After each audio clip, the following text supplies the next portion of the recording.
Bonjour à tous et bienvenue dans ce nouvel épisode qui traitera pour la deuxième fois seulement sur cette chaîne une série que vous avez vous-même choisie dans les sondages. Et si tu as raté cette info et que tu ne souhaites pas rater les prochaines, je te conseille de t'abonner à cette chaîne. N'oublie pas non plus d'activer la cloche car tu le sais comme moi que YouTube peut être un petit filou parfois et ne pas t'avertir de toutes les activités sur la chaîne. Les plus assidus d'entre vous connaîtront peut-être de nombreuses anecdotes, mais peut-être pas tout. Et si je réussis mon exercice de vous apprendre quelque chose sur cette série, n'hésitez pas à me le dire en commentaire, que ça, c'est vraiment la pomme sur le gâteau pour moi. 24 sur 2, troisième.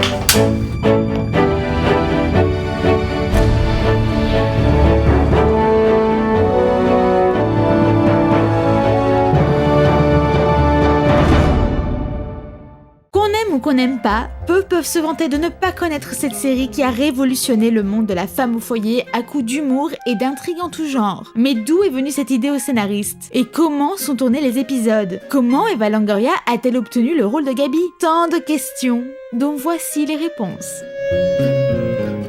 Tout commence lorsque Mark Cherry, scénariste-producteur de 40 ans dont la carrière n'est pas mauvaise mais pas franchement folichonne non plus, passe une soirée tranquille avec sa mère. I was at my mom's home watching TV one day and they had coverage of the Andrea Yates trial, the woman who killed her children in Texas. Une mère souffrant de dépression et de divers problèmes psychologiques, qui finit par noyer un par un ses 5 enfants dans la baignoire familiale, tandis que son mari venait de partir travailler. Cette histoire ne manqua pas de choquer Mark Cherry, qui ne comprenait clairement pas comment est-ce qu'on pouvait être si désespéré dans la vie qu'on en venait à tuer ses propres enfants. Sa chère mère ne manqua pas de lui répondre quelque chose qui le surprendra encore plus. Tu sais, mon chéri... Y a rien d'étonnant là-dedans. C'est un sentiment que beaucoup de mères ont déjà ressenti. Ça m'est déjà arrivé à moi-même, par exemple. Quand ton père finissait ses études et que j'étais seule à la maison avec vous, parfois j'avais des envies de meurtre tellement la situation me dépassait. J'étais seule, au foyer, en banlieue, j'ai tout fait. Un véritable choc pour le scénariste. Propre mère, cette femme au foyer à la tenue et à l'hospitalité si parfaite, regrettait parfois la vie qu'elle menait? N'était-elle donc pas heureuse et épanouie au quotidien, jour après jour, dans sa si jolie maison? For you to have moments of unhappiness, well, that means every woman has. C'est alors que l'idée germe dans la tête de Cherry, qui couche le scénario sur le papier et commence à taper aux portes de sociétés de production. Mais l'excitation retombe très vite, tandis qu'il essuie un nombre de refus assez conséquent. Loin de faire l'enthousiasme qu'elle connaît aujourd'hui, la série ne trouve aucune personne intéressée. Au mieux, elle est vue comme une comédie d'humour noir qui n'a pas sa place à Hollywood. Pour couronner le tout dans cette période on ne peut plus déprimante, son agent, autrement dit son bras droit qui l'aide à trouver de potentiels futurs investisseurs pour ses projets, est arrêté pour détournement de fonds et part illico presto faire un tour à l'ombre. Mais loin d'être aussi désespérée que ces femmes au foyer, Cherry ne se laisse pas abattre et se tourne vers Paradigme qui décide enfin de s'intéresser à son projet et décide d'emblée d'en faire une série. Susan Lynn et Lloyd Brown achètent alors la série et bam, ils lancent les hostilités. Enfin, pas vraiment les hostilités, mais vous avez compris. La série sera produite par ABC Productions qui y voit la possibilité de se créer une vraie place dans le secteur. En effet, à l'époque, les séries policières envahissent le petit écran qui manque cruellement d'un petit vent de fraîcheur. Et si Desperate Housewives pouvait faire la différence? La société y voit une pépite à faire briller. La série passera alors d'un format de 30 minutes à un peu moins d'1 heure et mélangera subtilement comédie et drame. Ça y est, la série est née. Et pour une série réussie, il faut un décor réussi. Mais quel décor utiliser pour créer la banlieue la plus mythique de la télé? Eh bien, la société ne va pas chercher bien loin, puisqu'elle se servira du décor préexistant de la Colonial Street dans les studios Universal, en Californie. En effet, ce décor existait déjà. Il fut construit en 1946 et avait déjà été utilisé sur bon nombre de productions. Si certaines peuvent vous être inconnues, comme par exemple la série Leave It to Beaver, vous la reconnaîtrez peut-être plus dans le clip Dilemma de Nelly et Kelly Rowland. Ou encore dans le film Beethoven. Et si ça ne résonne toujours pas en vous, peut-être la reconnaîtrez-vous dans Buffy contre les vampires? Si vous ne voyez toujours pas de quoi je parle, soit je suis beaucoup trop vieille pour vous, soit vous êtes beaucoup trop jeune pour moi. Je ne vous dirai pas vers lequel je penche.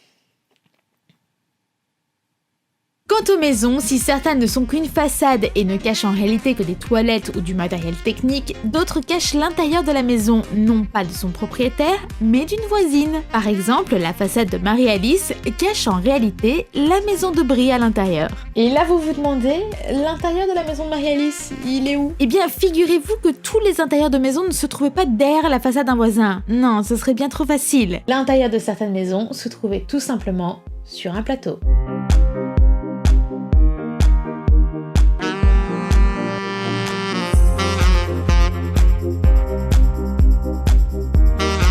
Si la logistique plateau avait l'air rock'n'roll, ce n'était pas la seule. Un brainstorming régulier était prévu entre Marc Cherry et les diverses scénaristes de la série pour maintenir le cap dans les intrigues. De cette façon, l'équipe se construisait quotidiennement un tableau récapitulant tous les personnages de la série et les histoires qui les y relient. Si on peut penser que tout était prémédité et pensé sur le long terme, ce n'est pas totalement vrai, puisque le scénariste n'hésitait jamais à écrire les scènes en parallèle des tournages, et ce, afin de pouvoir à la fois garder un certain mystère et également jongler avec les histoires telles qu'il le souhaite. Un exercice on ne peut plus compliqué pour les acteurs, qui étaient donc constamment gardés dans le flou et qui n'avaient aucune idée de l'intrigue générale, et parfois même de la leur. En effet, il arrivait régulièrement que les acteurs reçoivent leur scène quelques 30 minutes avant de tourner, juste le temps nécessaire pour apprendre leur texte en somme. Ils tournaient leur scène et hop, passaient déjà à la suivante. Une façon de travailler qui peut laisser perplexe quand on connaît la rigueur que demande la préparation d'une production en général.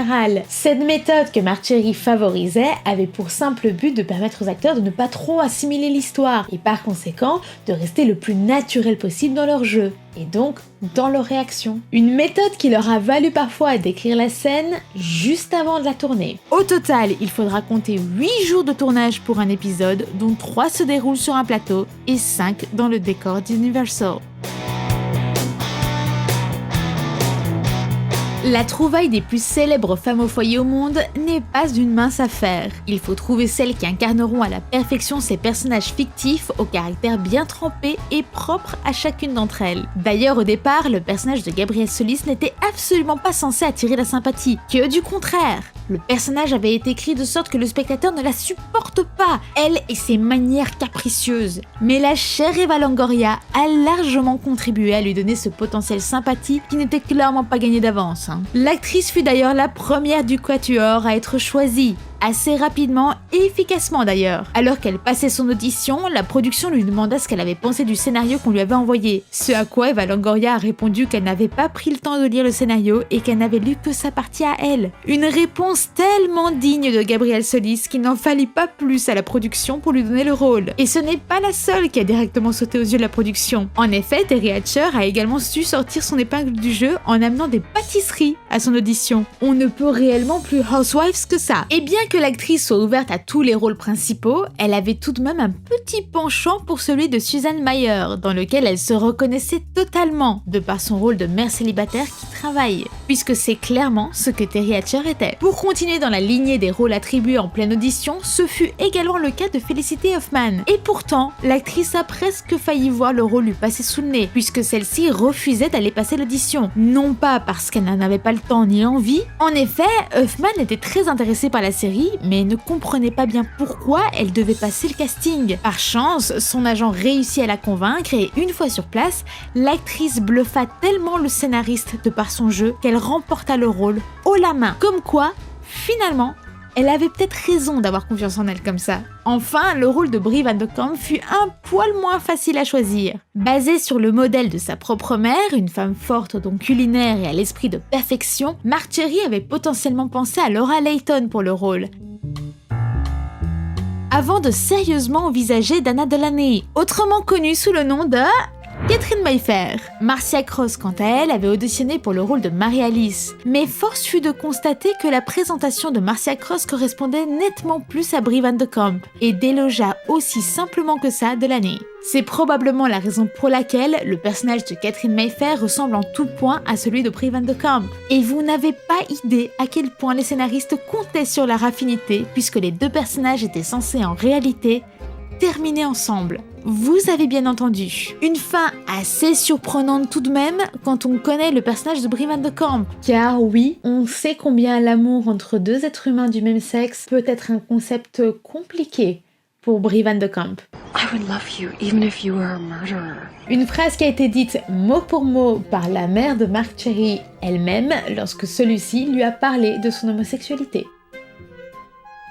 Au départ, le personnage de Tom Scavo était censé tromper sa femme dans la première saison, mais quand l'équipe technique s'est rendu compte que la série commençait à devenir plus dramatique que comique, ils se sont dit que finalement, un couple où tout roule, ou presque, c'est pas plus mal. Le suicide de Beth, la seconde épouse de Paul Young, devrait vous rappeler quelque chose. Certes, le suicide de sa première femme Mary-Alice, mais mieux encore, regardez comme c'est filmé.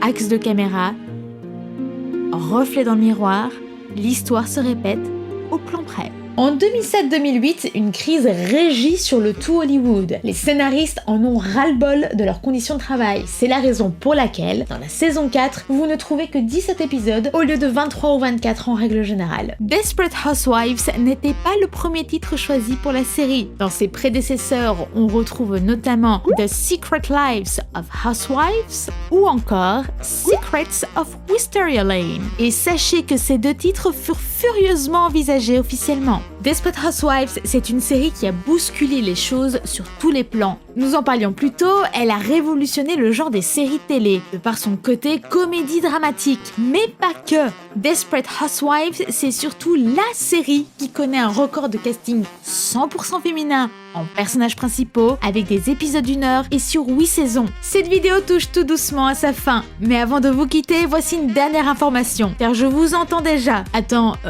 tu parles du Quatuor, mais Desperate Housewives, c'est quand même Eddie Britt aussi, hein? Bon, et vous n'avez pas tort. D'ailleurs, saviez-vous qu'avant d'être joué par Nicolette Sheridan, le rôle avait été envisagé pour une autre personnalité bien connue? Une idée de qui? Si je vous dis bouée de sauvetage, vous me dites? Mais bien évidemment, Pamela Anderson, of course. Merci à vous d'être restés jusqu'au bout de cette vidéo. Si c'est le cas, n'hésitez pas à écrire Pamela Anderson en commentaire, je vous reconnaîtrai. N'hésitez pas non plus à laisser un petit pouce vers le haut si la vidéo vous a plu. Je vous laisse voter pour un prochain épisode. Vous avez le choix entre... Et portez-vous bien d'ici là. Allez couper.